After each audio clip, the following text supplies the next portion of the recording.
Thank you. We are now recording. Dr. White is an ag education graduate. We won't speak too lengthy about where she has her other degrees from, 2 degrees from now. But Michael's gonna provide a brief introduction of her in a few minutes. Either now, well, obviously not now, but after the presentation, please take a few minutes to provide your feedback. Again, we're always trying to improve what we do here in the speaker series. So please take a minute and provide your feedback on how we can make it better for you guys. And also don't forget to register. One of the sponsors, or the sponsor of this event, and every fall and every spring, is Campus Federal. And so we have Anthony here from Campus Federal to say a few words. Anthony, do you want to come up here and introduce yourself? We couldn't do this without the support of Campus Federal, and so they're tag teaming today with Fall Fest. And so Anthony has been chosen to come represent. I have been selected. So I am Anthony with Campus Federal. I serve as the Business and Community Development Officer for Campus Federal. So I want to commend you all for being here instead of outside on the parade grounds, enjoying the festivities. True investment in your future. So we are thankful for the partnership with the College of Ag that allow us to come with your alumni speaker series. And just like the alumni that come to kind of pour into you all to help you all further yourselves along in your journey in life, we are here as well as Campus Federal. And so started in 1934 right here on the campus of LSU. We are located, well, we have 2 locations here on campus, one inside the Student Union, the other one by the ECE building.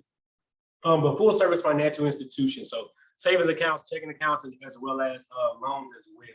And so we just hope that you take your time as you go through school, that you come by and stop with us, so that way we can help you through every stage of your financial journey. So thank you all for your partnership. Y'all have a great series. Thank you, Campus Federal. Also, and this event is put on by our Ag Student Association, and so we have Michael here to do a more formal introduction of Dr. White. Michael, you want to come up?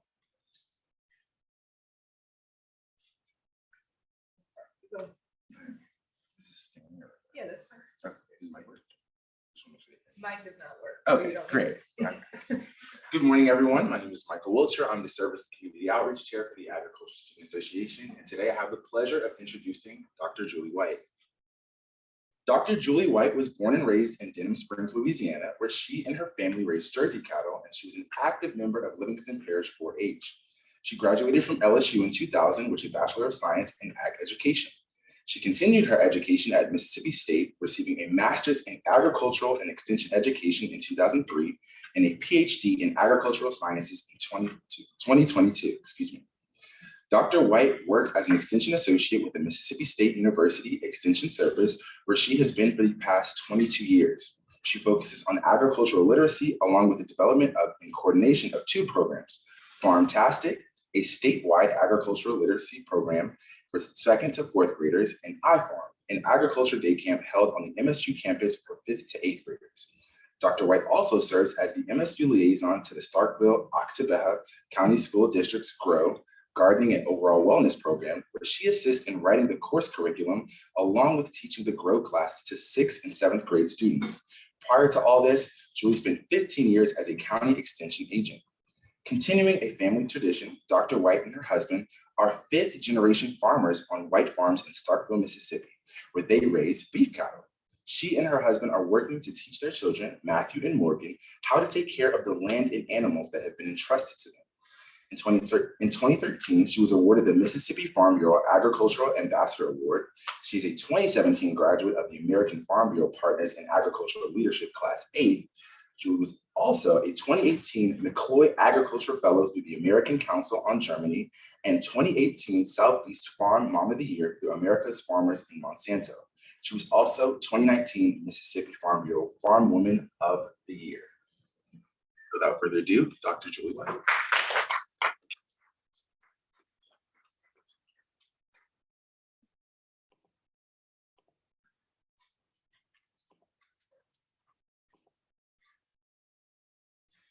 Henry, do you see that? Yeah. That's not showing up for you.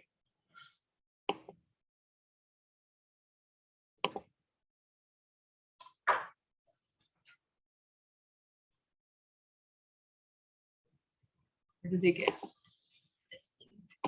There it is. Okay. Yeah, should be okay. We're good. Should be good. Maybe, maybe not.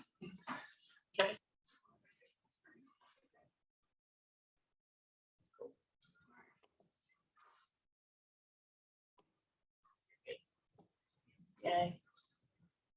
Are you seeing that, Henry? Yes. Yeah. It just went to the other side on the screen, on the main screen. Yeah. No, I don't. Can you just move it? Can you come do that, Ashley? You're like Ashley. Here. It's like over here. Oh, Yeah. okay. We can just do. It doesn't.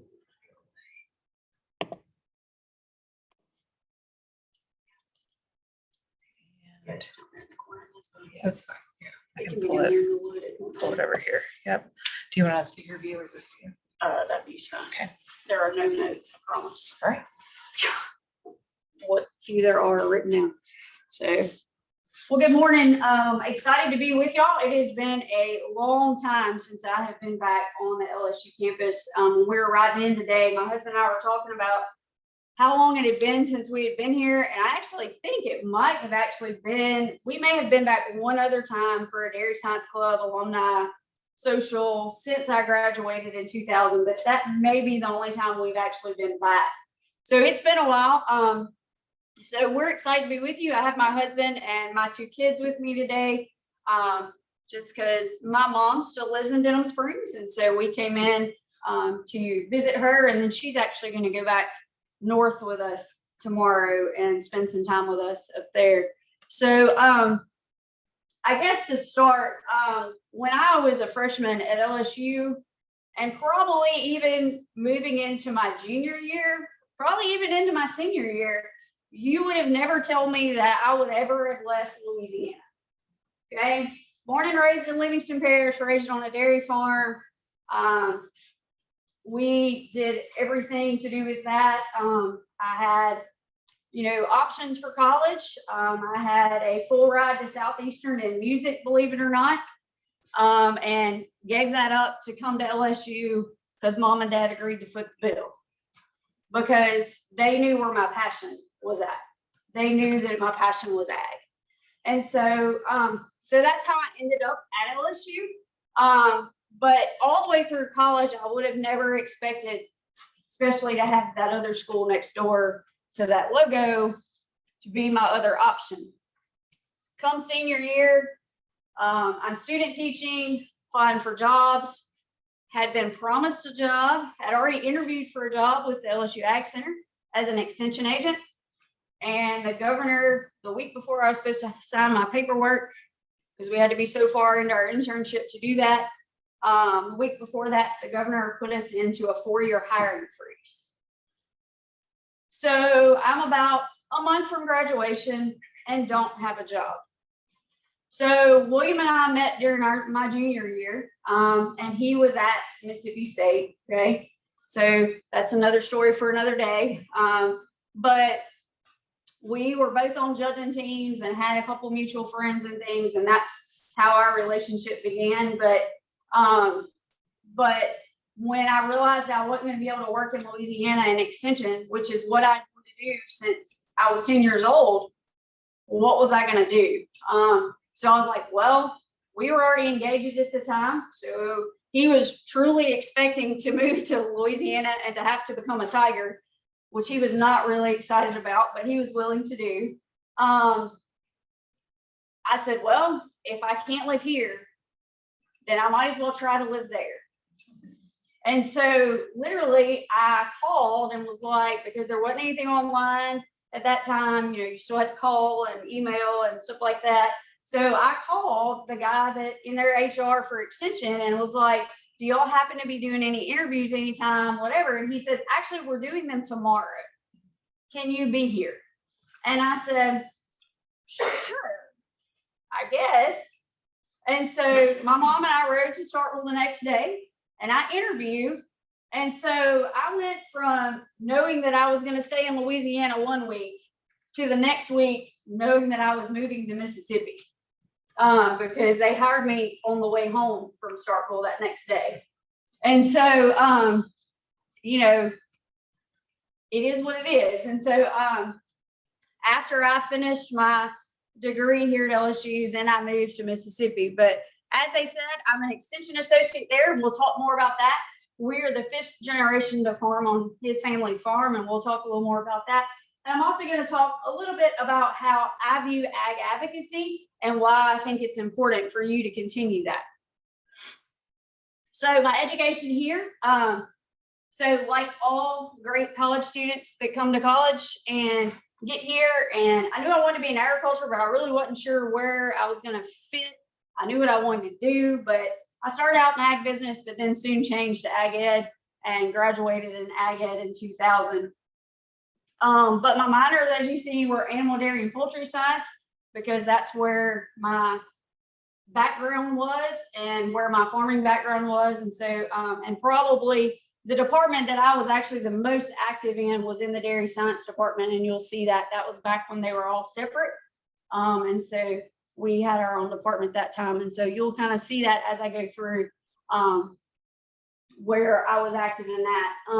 And then once I moved to MSU, you have to wait a year after you start before you can go to school. And so I finished my master's in December of 2003, and ag and extension education is what it's called there. And then I just in May finally finished my PhD in ag and extension ed. My research for that was based around school gardening and looking at the perceptions of middle school students on school gardening. And I'll kind of talk how I got to that point. You'll see that as we go through the presentation also. So, but I guess my one thing there is you see the difference in those years, right? There's 22 year difference between those 2 degrees. Stick to your goals. Make your goals, and people are going to tell you that you can't achieve them. You can achieve them. It just may take 22 years. Okay. So that's my one little thing there. So I graduated here, went straight to work 3 weeks later in Mississippi as a county extension agent. I've actually served in that time in those 15 years that I was on the county level. I actually served in 4 separate counties. So 2 large counties, 2 small counties. One of those counties being an extremely rural county. The one thing I would tell you from that experience is when you look at county budgets and how county programs are funded and things like that, each of those are very different. My largest county that I served in, we had about a $12,000 4-H budget, you know, that kind of thing. And then I moved to an extremely rural county from there where I had a $200 4-H budget. And so when you're trying to balance doing programs and doing outreach, you really have to be creative in what you do to be able to make it work.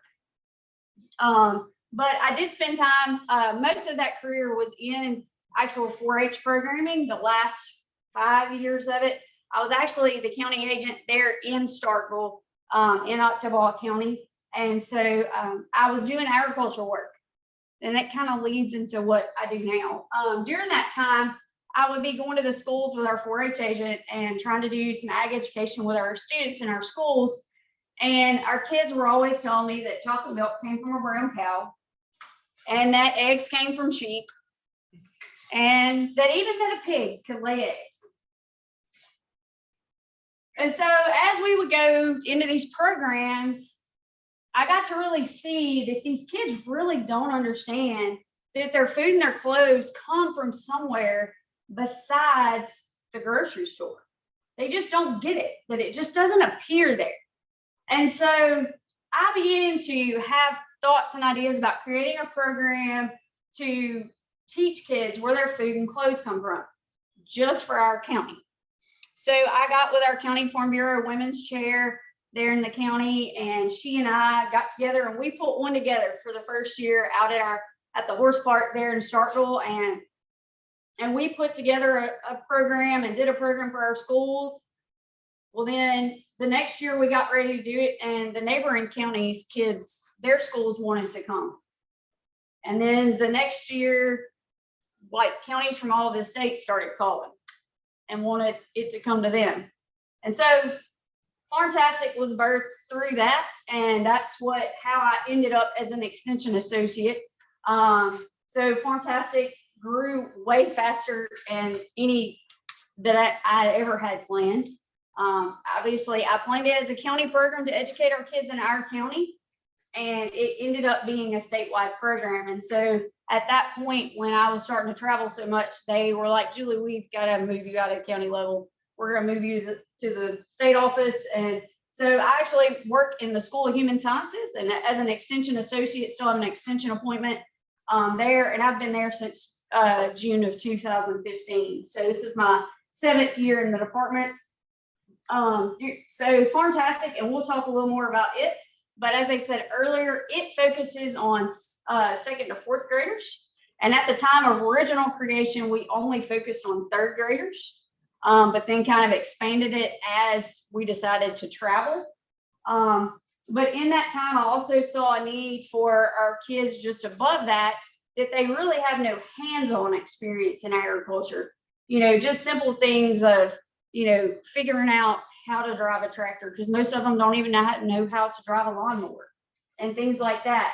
And so it was things like that that kind of encouraged me to do a camp called iFarm, and it is for 5th to 8th graders. So it takes those kids, most of which I've had at Farmtastic already, and then take them into another week-long program. So it gave us something else, another chance for us to reach them within the College of Ag.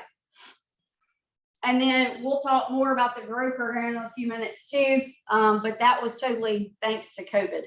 So, Farmtastic, so it was birthed in 2012, was our first year to do Farmtastic, and pre-COVID, so 2019 was our last full year on the road, and in that year we reached close to 12,000 kids traveling across the state. I know y'all have Ag Magic here that is on campus, and I think at the state fair maybe, and then maybe 1 or 2 other locations. So something similar, except this one lives in a trailer and we travel around the state setting up at agri centers across the state. We bus schools to us, and so the students get to walk through the exhibit. It is 5 different rooms, and I don't want to miss any of them. So here we go. So it's 5 different rooms. It starts out with Barnyard Bonanza. They go into the livestock room because that's always their favorite room, and it's always the room they want to spend the most time in because they want to pet the baby animals and they want to hold the baby chicks. And if you've worked Ag Magic or over at the mini farm at all, you know that experience. And so they want to stay in there, but we do them through that one so that they have to like go on and move. But that Barnyard Bonanza, they do get a chance to Stately, which is our miniature cow that's on the end down there. She's an electric milking cow, so it's water that siphons through. But her name is Stately Belle. They get to milk Stately. We have live animals for them to pet, and they actually, you know, get to watch baby chicks hatch and things like that while they're in Barnyard Bonanza. Wonder Plants is all about horticulture. So they plant a seed, they dig in the dirt for worms. So funny story there, the first time we did Farmtastic, I used live worms. Okay. So you always learn something when you do something, right? Okay. So little girl comes in, they're all playing in the worms. The little girl picks up the worm, the little worm wiggles in her hand, the little girl passes out cold on the floor. Well, university calls and says, hey, Julie, you're gonna have to go to fake worms. Can't have little children passing out at Farmtastic. So you learn and you change, right? Based on what you're doing. So sometimes we have to pretend that we have live worms, and we use fake worms now because little kids that have never touched a worm before, they're not ag kids most of the time. So, you know, they've never touched a worm, but they get to plant seeds. They also get to learn about bees and different things like that in that room. Then they go to the Mighty Crops, which is all about row crops. So in Mississippi, that's heavily corn, cotton, and soybeans. And then in the north part of the state, it also includes rice, and sweet potatoes. So, and it kind of changes where I go. Enchanted Forest is our forestry room. When I'm in South Mississippi, that's extremely big. Okay. When I travel to the Delta, I don't even take it. Okay. I leave that part at home because the Delta is all ag land and fish. So we turn that room into a fish room when I go somewhere, when I go to the Delta. Because they know about trees and we do teach them a little about trees, but those rooms tend to focus on what is in that area. And that's the good thing about Farmtastic, is that we're able to change it. The last room they go through is what we call the farm village. And it's a chance for them to actually think about the whole farm to plate. It's a scavenger hunt for them where they figure out that the things that they use at home actually didn't just come from a store, that they actually came from one of those farms that they just visited. And so that has been kind of an evolving room. It kind of changes every year and the look of it kind of changes. But we're also do many versions of this at the Dixie National and the State Fair every year. They're in Jackson. So originally Farmtastic in the 2015, 14, 15, late 14, early 15s, Monsanto actually funded Farmtastic for 5 years. And then I was apparently a pretty good budget manager and we were able to stretch it to 6, which got us to COVID. And so right about the time COVID hit, we were in the process of applying for grants and trying to get it refunded to go back on the road in 2020. And then COVID hit. And so we've been off the road basically, except for the State Fair and the Dixie National. We have still been at those, but we have not been at school since COVID. I'm happy to say that we do have a new grant this fall, funded by the Mississippi Department of Ag and USDA combo, and we will be back on the road. I leave, in fact, the 30th of September and won't be back until mid-November. And so we're fixing to hit our busy season. And thankfully we're back on the road this year and able to do that. And part of that grant is going to be to add a specialty crops room. So looking more along the lines of cut flowers and bees and honey and anything that specialty. Popcorn is one that we have over in the Delta a good bit. And so some of those things we will add a specialty crops room as part of this grant. So we're excited about the new changes that are coming this fall and winter.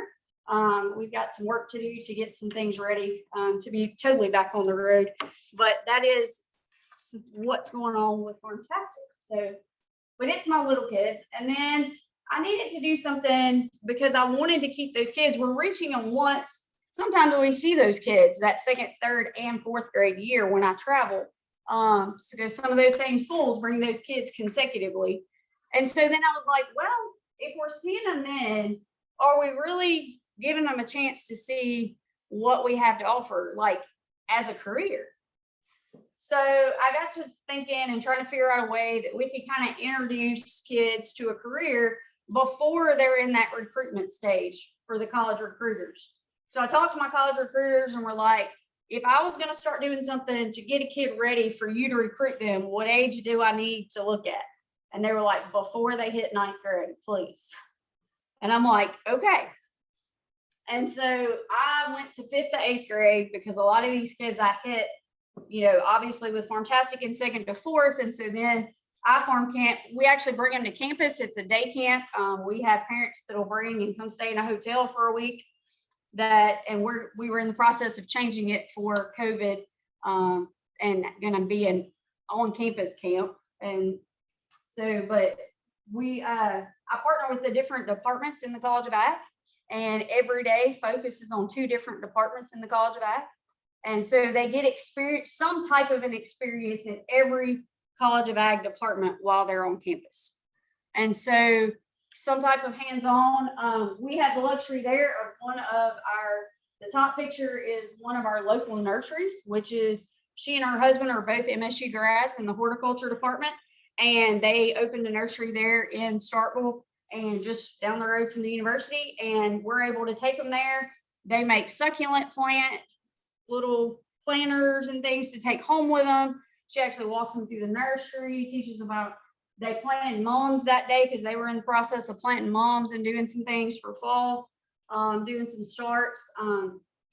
We take them to the meat lab on campus. We also take them to the dairy processing facility on campus. They obviously do all the livestock farms since my husband runs all the livestock farms, so I have that connection to get in and get tours of all those. Go see the cow with the hole in her side. That's always a fun experience for them. In the second year, we did this in 18 and 19. In 19, we added the ag engineering department. We actually took them out on the North Farm, which is our row crop farm on campus, and we taught them to fly drones over the North Farm. The guys over in ag engineering brought their drones out and actually taught all the kids how to fly them. And that was probably the coolest experience. But then we also took them back to the department, and they had brought different size tractors in, and the kids got to learn how to drive everything from a lawnmower up to almost combine size. Okay. They kind of had them all sitting there, and they would, obviously the bigger tractors, we kept a driver in with them. The smaller stuff, we turned them loose. And it's neat to see how many cones they can keep up and not keep up, and those kind of things. But it goes back to, in 4-H and FFA, it goes back to your old tractor driving or tractor operation contest. And so a lot of times these are kids that we're not seeing in our 4-H and FFA programs, but these are kids that might join those because of what they've done at camp. And so, and they're prime age to do that for either one of those organizations. So I-Form was a huge success the 2 years we got to do it. And then of course, planning was already in play when COVID hit. And so we have not gone back to do an I-Form camp, but we hope to go back this next summer. They finally have released us to go back to doing on-campus camps and stay in camps. So we're going to try to do that this coming summer. So I told you that in 2020, obviously I-Farm and Farmtastic stopped, along with the rest of the world. Okay. So in that time, the university had been working for a while on a partnership with the county school system to build the partnership middle school, which is housed on the MSU campus, similar to the university lab school that is here. But this school focused totally on 6th and 7th graders. And in that, they were able to obtain a grant from Blue Cross Blue Shield for what we call the GROW classrooms. Gardening and overall wellness is the focus. And so in that time of COVID hitting and things shutting down, I happened to know the principal that was going to be at the school, and she was trying to recruit me to leave my extension job to come work for her and to run this program for her. And I just kept telling her, no, I've got too many years in at the university. And I had 20 years at the time, and I was like, no, I don't really want to do that. I taught mag ed, and I'm a much better extension agent than I was an ag teacher. But the next thing I know, she's calling me going, look, at least let me interview you. And I said, okay. So I interviewed with her, and then I never heard back from her. And so we had talked about it, and we kind of written it off, because it had been a month and a half since I had heard from her. Well, then she calls and is like, hey, welcome to the family. And I'm like, what family? And she was like, oh, you're coming to work for us. Has your boss not told you? And I'm like, no, but okay. So turns out partnership school, right? So it's the university and the school system. So they made a partner. I was the true partner between the two. So I worked for the university, but I taught school for a year and created the GROW classroom for them. So they actually asked me to come in, teach the class for the year of COVID. So that 2021 school year, I actually taught the class. And in that time while I was there, I created the curriculum that they now use in the classroom, along with our research and curriculum unit there on campus. And so we created a 6th grade curriculum, and then created also a 7th grade curriculum, because the 6th grade classes are only in that class for 9 weeks at a time. And so you only have those kids for 9 weeks. So there's very little that you can teach them in 9 weeks.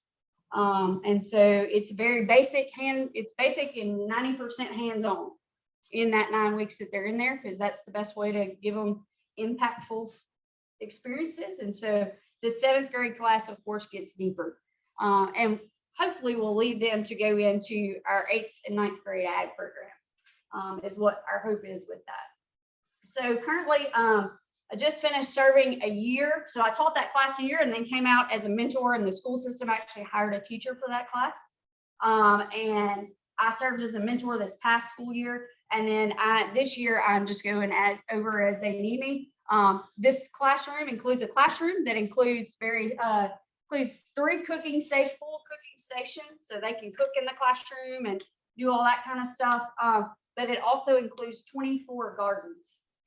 And so, yes. So I didn't have gardens when I taught the class. So like I called the high school construction person and was like, hey, can you build me something? So he built me a few raised beds and things that I could put outside my classroom. And during that school year, we built the gardens behind the school. And then they were already in a plan, and they're not what I would have put there, because 24 gardens for one classroom. And yeah, they, between the 6th and 7th grade classes and the way they do their schedule and their rotation, I mean, you're seeing about 75 students a day, but that's still a ton, even just to water. That's a ton for those kids to do every day. So, so there are some tweaks that we still talk about on a regular basis in our committee meetings and stuff that need to change. But it is a fun experience. And it was cool to get to sit down and actually teach the class while writing the curriculum for the class. You can definitely tweak something really hard when you're doing it that way. And so it was fun to do that. So that's my work side of life. My home side of life, we live about 8 miles from campus. And I guess this is what I was telling some of them earlier. The coolest part for me is I obviously grew up in Denton. So, I mean, I grew up 20 minutes from here, okay? Drove into campus every day because we still had a farm. And so I drove to LSU every day and all that traffic. Well, then I married a Mississippi boy and moved to Starkville. And I literally live 8 miles from campus, and it takes me 10 minutes to get from my house to my office in the middle of an SEC school, but yet we live in the middle of a 300-acre farm. So, I mean, it's the coolest place. It's called God's country. It is called God's country for a reason. Look, you can ask my family. I am still LSU through and through. There's a whole lot of purple and gold that still floats around our house. This weekend has gotten a little easier for us after 22 years of marriage. Okay. I will say that during those first few years, I was not very nice to him. Okay. But just for the record, I've only had to say congratulations 4 times. Okay. 4 times. So y'all pull me out tomorrow and help me out so that, I don't have to say congratulations tomorrow. So that is one that we still do. But, so 4 times, that's it. He's like, I'm over it. But we raise Angus cattle. We started out raising black Angus cattle, and thanks to our sweet daughter over there, we now have red and black Angus cattle. Okay, she has an obsession with red animals, so she now has both, thanks to her, which is cool. It's neat having both sides and seeing the differences between the two. And the similarities. We focus on cow-calf between Williams family. His parents also farm on the farm that we are on, and they have a commercial herd. Between the two of us, we run about 40 head of mama cows, and so it's small. With him running the university's farm and me traveling as much as I do with Farmtastic, and then us having 2 teenagers that keep us extremely busy, this is about all we can handle for this stage of life. But in the future, we hope to be able to expand some and do some different things. I guess the other cool part about our barn is what is in our barn changes pretty regular, thanks to also the one in the striped shirt. I pick on her a good bit. But we have gone from anything from beef cattle, obviously, but we also have done sheep, and there are goats in our barn this year. And so we just kind of varies what we have in the barn, because this is her thing and she likes it. And so we'll continue to let her do that. But But our family farm, we're the 5th generation on the farm. So this is passed down in Williams family. And so it started out as originally as a sheep farm. And then in the big dairy era of Oktibbeha County, when every farm just about in Oktibbeha County had a dairy, it went to a grade A dairy. And then his dad put beef cattle on it after the dairy closed. And so it's been in beef cattle since the 80s. So, and so then, but William and I are actually the first generation to actually live on the farm. And so are there all the time.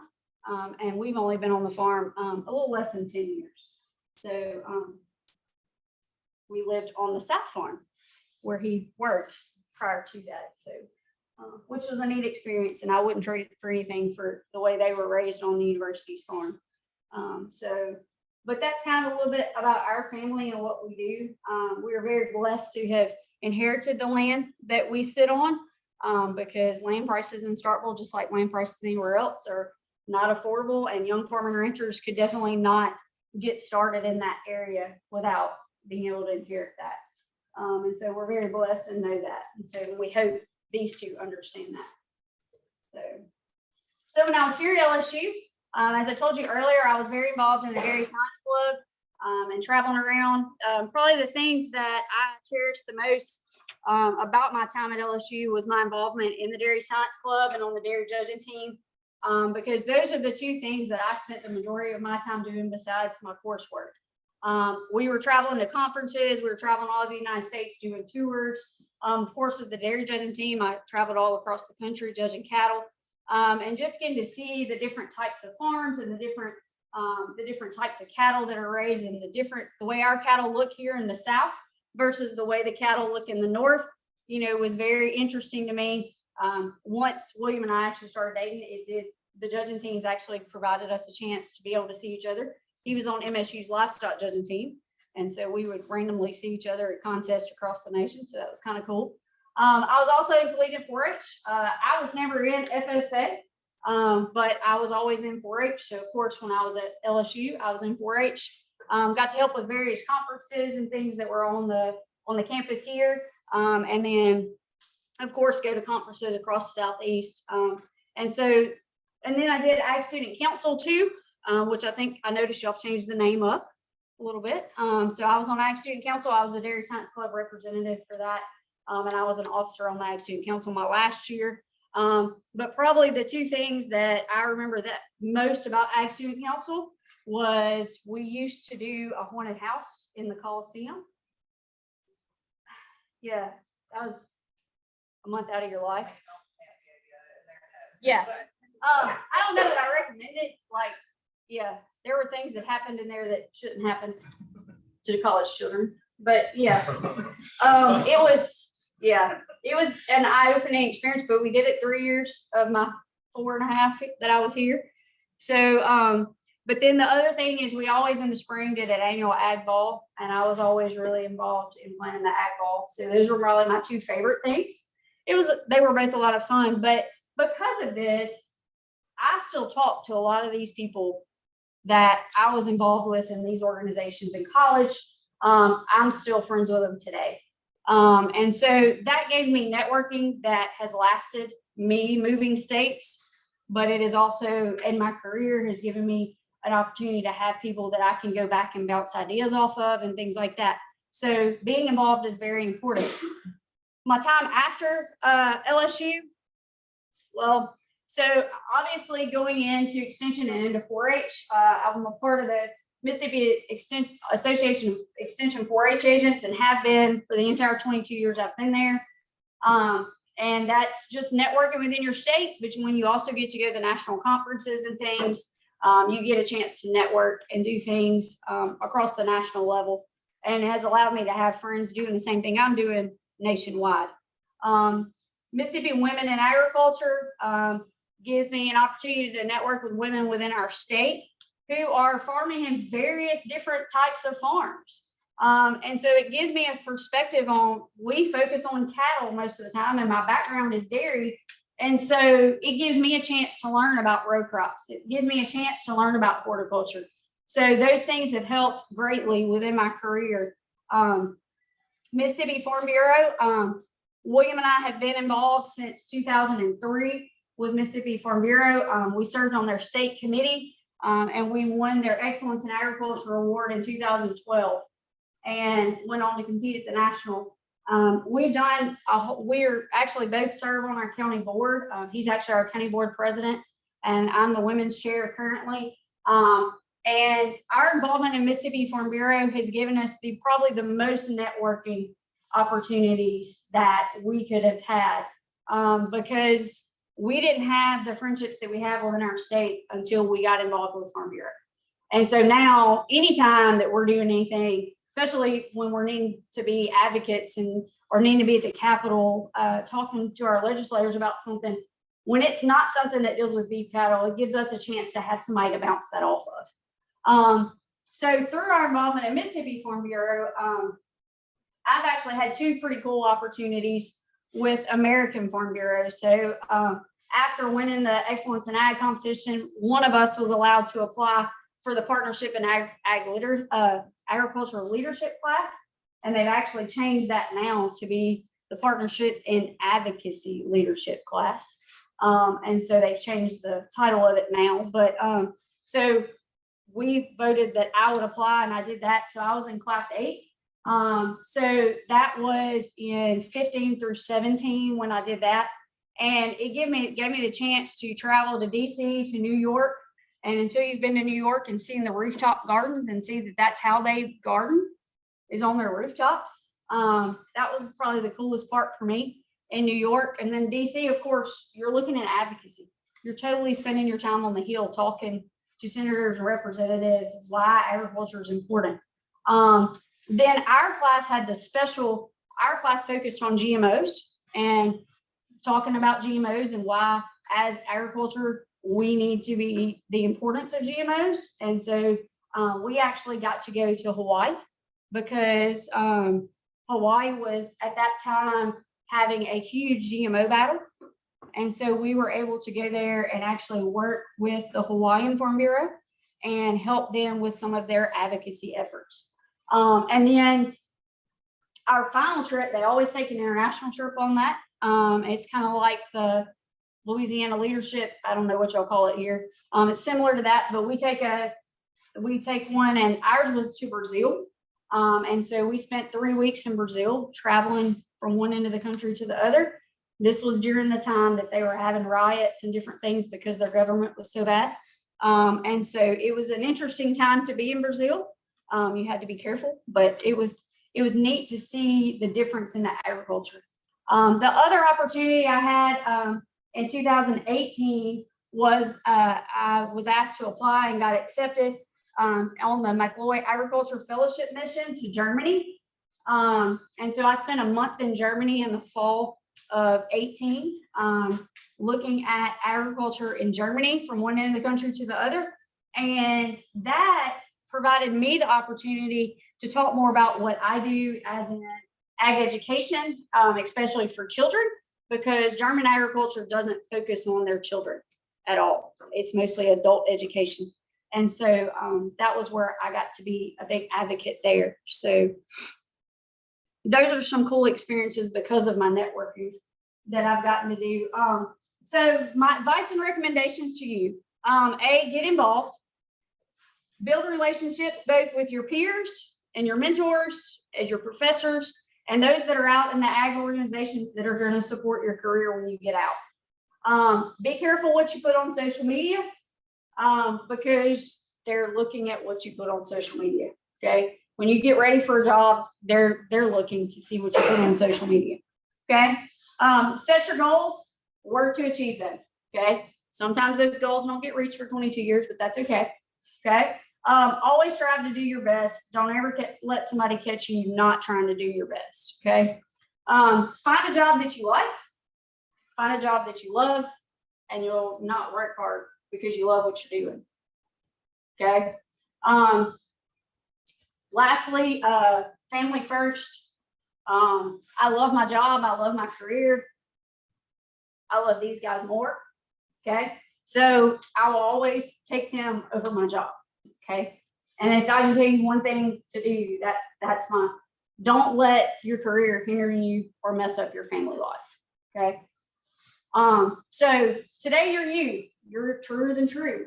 And there's nobody on earth who's youer than you. So we all have a story in agriculture.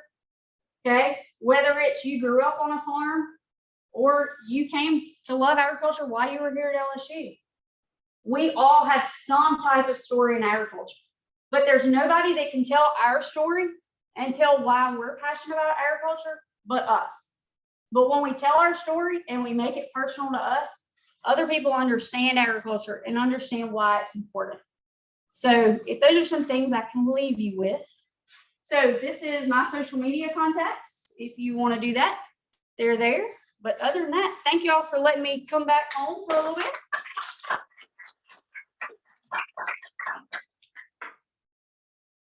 Any questions?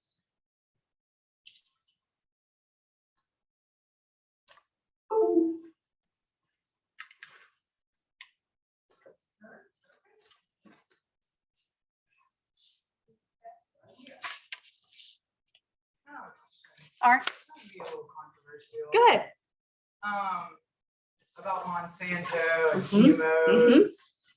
Is it true that Monsanto is selling their seeds to farmers that cannot be recollected after each season? They have to be purchased again. Like the seeds that your plants produce, you can't replant those seeds the next season. You have to actually go to Monsanto and buy more seeds the next season. Some of them they are and some of them they're not.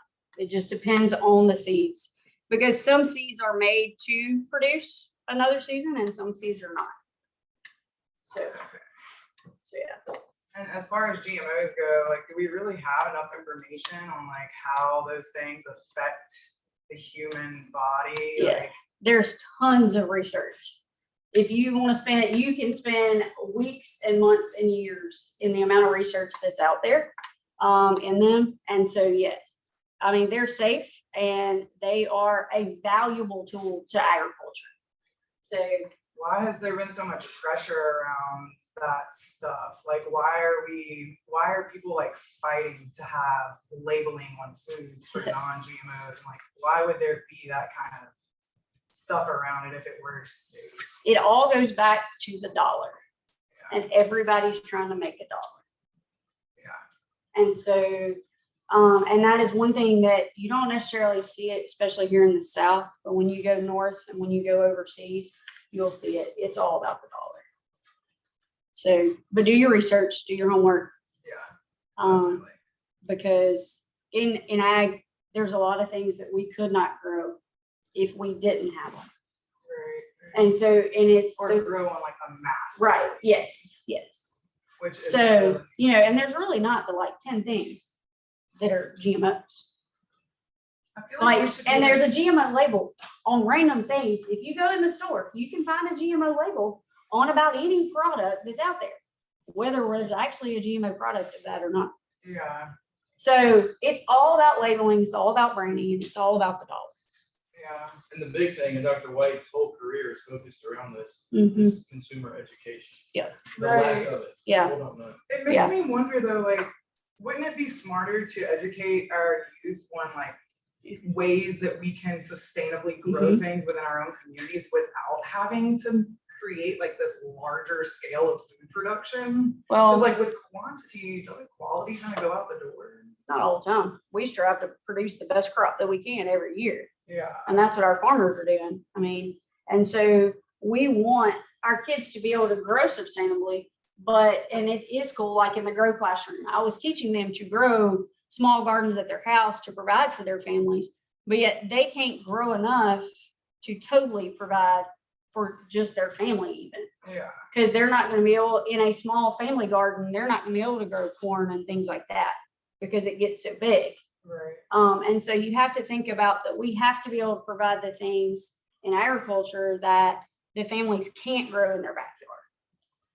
I gotcha. By 2050, when we have 9 billion mouths to feed. Yeah. No. we're not Yeah. doing community gardens. Yeah. If you've never had a chance, so there's a program called Journey 2050. And if you've never had a chance, go online, and y'all may want to do it in class sometime. Like, go online and play it. It comes out of Canada, and they actually created it up there, but it's called Journey 2050. And I actually had my grow students play it last year. But it gives you a chance to see what it takes to feed people in all these other countries of the world and not just ours. So it gives you that global perspective of agriculture and sustainability. So it's a neat program to go look at if you have a chance. What is this? That's sorry. It's Journey 2050. Okay, Yeah. interesting. Cool, thank you. No problem. Any other questions? You come up with the name for it, farm testing. It really just came to me one day. So picking a name for an agriculture education program is extremely hard because there are 9 billion of them across, especially in the United States. And then if you start adding Canada and some of those others that are not already trademarked or copyrighted. So yeah, in my research, I ended up on it, and it was, since then it has been used several times, but we own the copyright and the trademark to it. So no, there is a song, but no, I will not sing it. Yeah, well, we took the Green Acres song. Morgan and I have done it. We've taken the Green Acres song and changed it into a Farmtastic song. And so it's corny and cute at the same time. But I do with second graders. I mean, come on. You gotta make it fun, right? If you remember the mini farm, like we remember the mini farm, there was always the song that was playing in the mini farm, and I don't even remember it now, but the Cotton song and some of those that used to play in the mini farm. When we grew up, that's how it was. And so those, that's why I was like, oh, I need a song. And so we created this little song that goes with it. But yeah, but it is like, if you're creating a program like trademarks and copyrights, those are important things to look at, and make sure that you're not stepping on somebody else's toes. So Well, thank you, Dr. White. I appreciate it. no problem.